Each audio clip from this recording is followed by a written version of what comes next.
Muy buenos días. Otra vez estamos a jueves. Cuando llego al jueves siempre digo qué rápido pasa la semana. Y es que los minutos, el reloj no para. Damos gracias al Señor por poder compartir otra vez esta mañana unos momentos de reflexión. Esta semana, en este paréntesis que hemos hecho y que vamos a continuar ya el próximo domingo sobre los discípulos del Maestro predicando desde la iglesia y luego el lunes otra vez con nuestro devocional y nuestro cuaderno habitual. Pero esta semana estamos reflexionando acerca de cómo gozarnos en las pruebas. Ayer hemos hablado acerca de la fe de Hebreos capítulo 11 y hemos visto cómo algunos tuvieron fe para vencer, otros tuvieron fe para sufrir, pero fueron todas personas que manifestaron esa condición de la fe, que es la convicción de lo que no se ve, es la certeza de lo que se espera. En medio de estos ejemplos asombrosos que tenemos en esta galería de la fe, nos encontramos con una declaración hermosa en el versículo 6, donde dice, pero sin fe es imposible agradar a Dios, porque es necesario que el que se acerca a Dios crea que le hay y que es galardonador de los que le buscan. Sin fe es imposible agradar a Dios. Acercarse a Dios creyendo que le hay es la convicción de lo que no se ve. Es pues la fe la certeza de lo que se espera. La segunda parte dice la convicción de lo que no se ve. En el versículo 6 es lo primero, el que se acerca a Dios debe creer que le hay. La convicción de lo que no se ve. Pero que ese Dios hace algo, galardona a los que le buscan. Y aquí vemos la certeza de lo que se espera. Saber que el Señor nos aguarda en la eternidad con una recompensa al servicio realizado.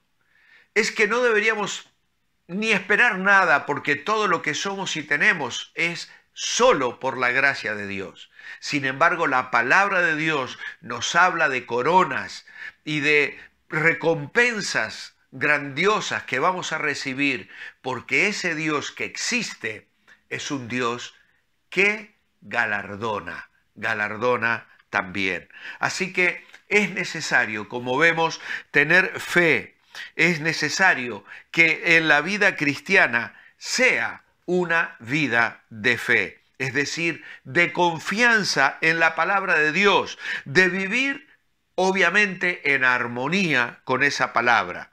Cada uno de estos hombres que ayer mencionábamos, Abel, Enoc, Noé, Abraham, Isaac, Jacob, José, Moisés, y los que tuvieron fe para vencer y los que tuvieron fe para sufrir, fueron personas que atendieron la palabra revelada de Dios y entonces alcanzaron la bendición.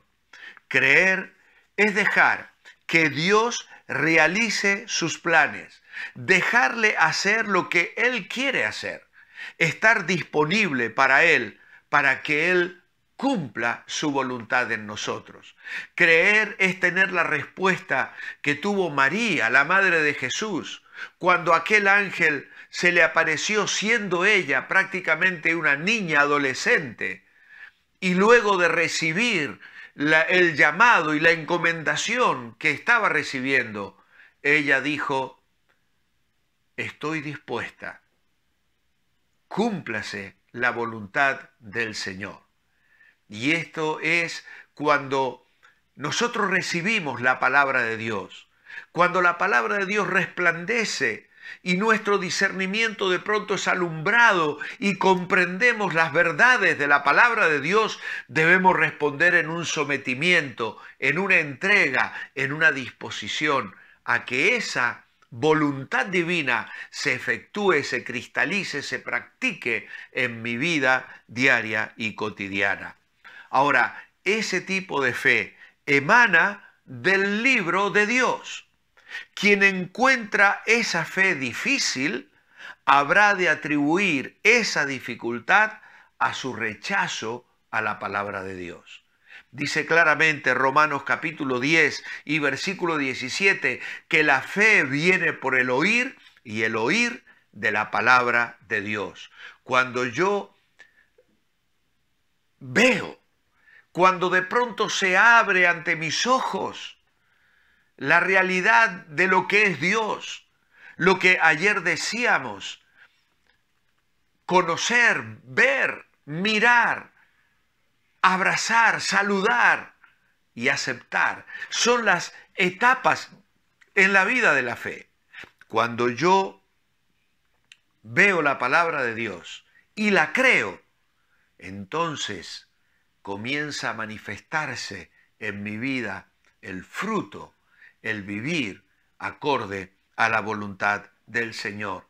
El que nutre su vida espiritual con la palabra de Dios va a ver cómo se acrecienta su fe en el autor de la palabra de Dios. Y es aquí donde le vemos como un gran ejemplo de fe.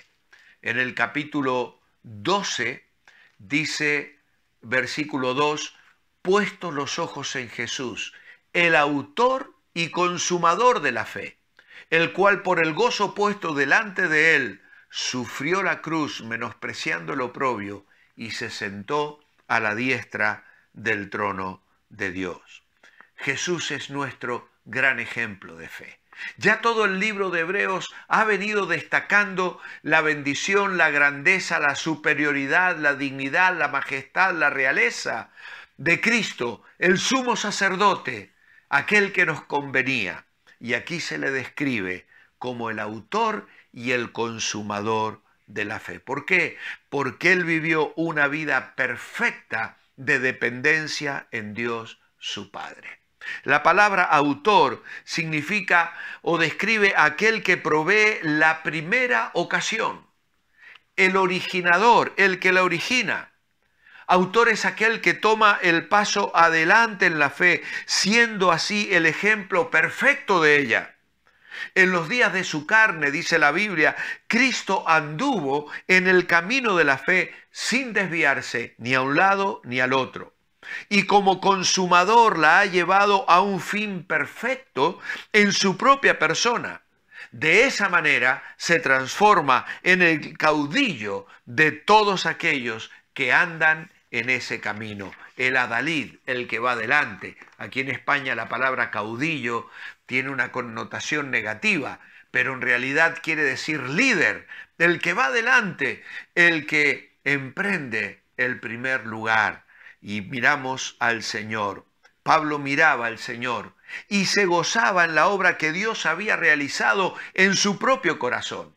Allí en 1 Timoteo 1:14 dice, la gracia se derramó sobre mí con abundancia, juntamente con la fe y el amor que tienen su fuente en Cristo Jesús. Cristo es el autor y el consumador de la fe. Y cuando Él resplandece en nuestra vida, en nuestra mente, en nuestro corazón, respondemos en fe a esa revelación divina. Y el Señor, como autor y consumador de la fe, nos ayuda en nuestro caminar diario en dependencia del Padre. Él es el creador, el mantenedor de la fe. Él es la meta y Él es también aquel que nos ama. Al conocerle a Él como autor y consumador de la fe, somos advertidos sobre el no equivocarnos sobre el objeto de la fe. Y aquí es donde tenemos que matizar un poquito esta mañana. Cuidado con fe en la fe. Mucho cuidado con tener fe en la fe. ¿Qué significa esto? Vamos a poner un ejemplo. Por ejemplo, el cruce de un lago helado en invierno. La temperatura ambiente es de 20 grados bajo cero y hay 60 centímetros de hielo.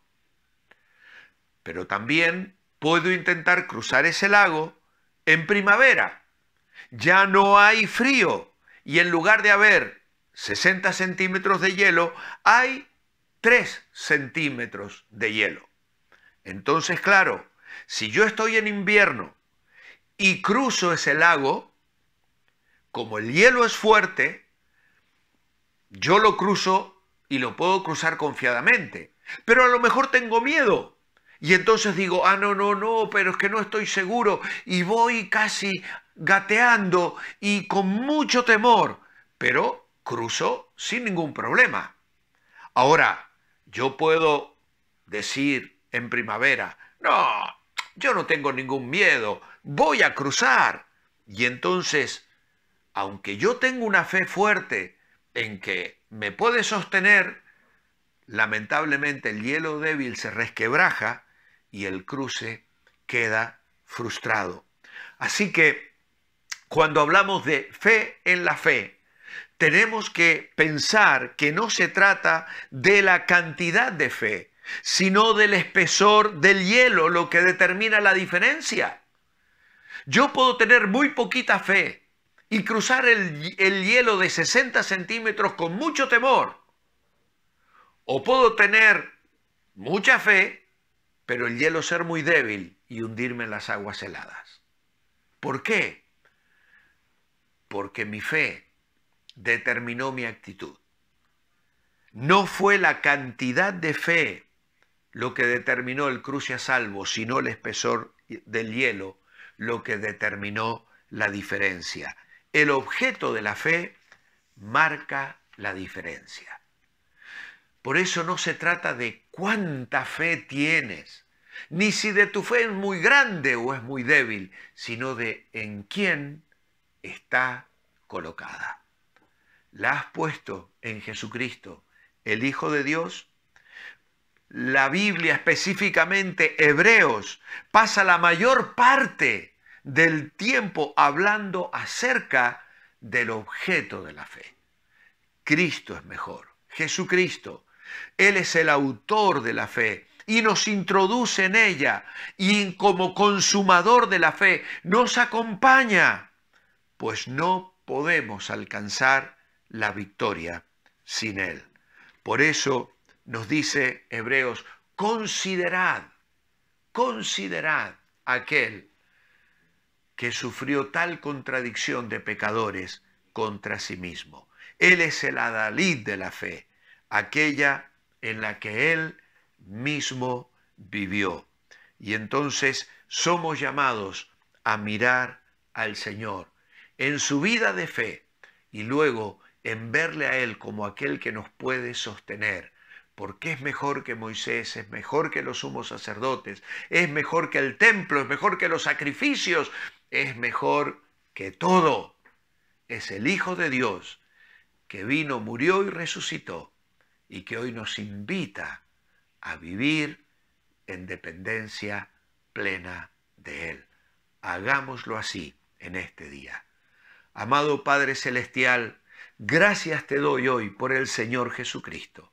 Gracias porque, aunque a veces nuestra fe es débil, podemos descansar tranquilos, cobijarnos bajo la sombra de sus alas, saber que está en nuestra vida, saber que Él es bueno y fiel, que nos guarda, nos sostiene, nos bendice, nos acompaña. Oh Señor, ayúdanos a confiar en Cristo, a depositar en Él nuestra confianza y así, Señor, alcanzar la victoria o atravesar el sufrimiento, pero sabiendo que Él está con nosotros en todo momento, en todo lugar. Te alabamos y te bendecimos en esta hora, en el nombre de Jesús. Amén. Os espero mañana para despedir ya esta semana. Que el Señor os bendiga.